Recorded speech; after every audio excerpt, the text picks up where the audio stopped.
Mavis is a diesel engine who works for the quarry company shunting freight cars in their sidings. She has 6 small wheels hidden by side plates just like Toby's. Mavis is young and full of her own ideas. She loves rearranging things too and began putting Toby's cars in different places every day. This made Toby cross. Freight cars, he grumbled, should be where you want them, when you want them. Fiddlesticks, said Mavis and flounced away.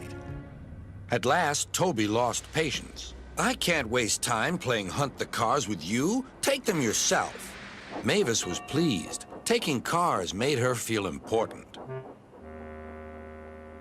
At the station, Diesel oiled up to her. Toby's an old fusspot, she complained. Diesel sensed trouble and was delighted. Toby says only steam engines can manage freight cars, continued Mavis. How absurd, squirmed Diesel. Depend upon it, Mavis. Anything steam engines can do, we diesels can do better.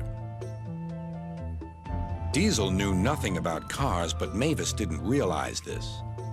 Toby's line crosses the main road behind the station and for a short way follows a farm lane.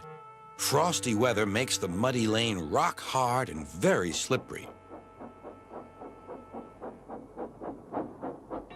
Toby stops before reaching the lane. His fireman halts the traffic at the crossing, and then he sets off again. By using the heavy cars to push him along, he has no trouble with the frosty rails in the lane and across the road. It is the only safe thing to do in this kind of weather. Toby warned Mavis and told her just what to do. I can manage, thank you, she replied. I'm not an old fusspot like you. The freight cars were tired of being pushed around by Mavis. It's slippery, they whispered. Let's push her around instead. On, they yelled. Mavis took no notice. Instead, she brought the cars carefully down the lane and stopped at the level crossing. All traffic halted.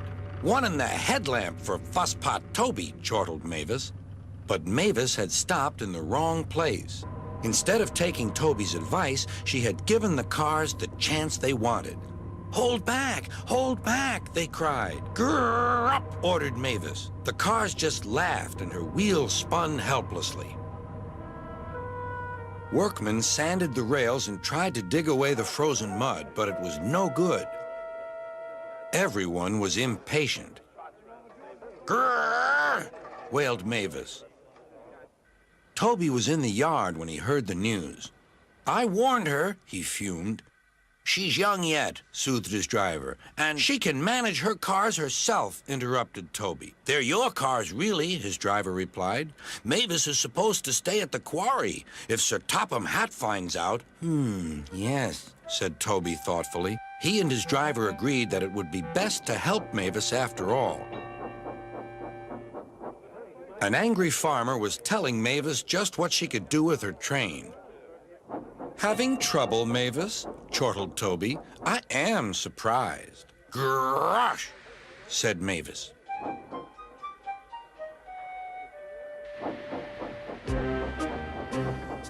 With much puffing and wheel slip, Toby pushed Mavis and the freight cars back.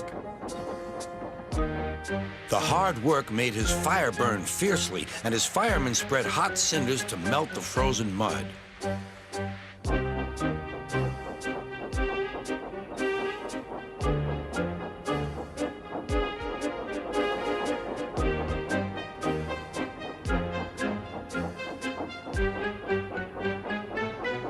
At last, they finished. Goodbye, called Toby. You'll manage now, I expect. Mavis didn't answer. She took the cars to the sheds and scuttled home to the quarry as quickly as she could.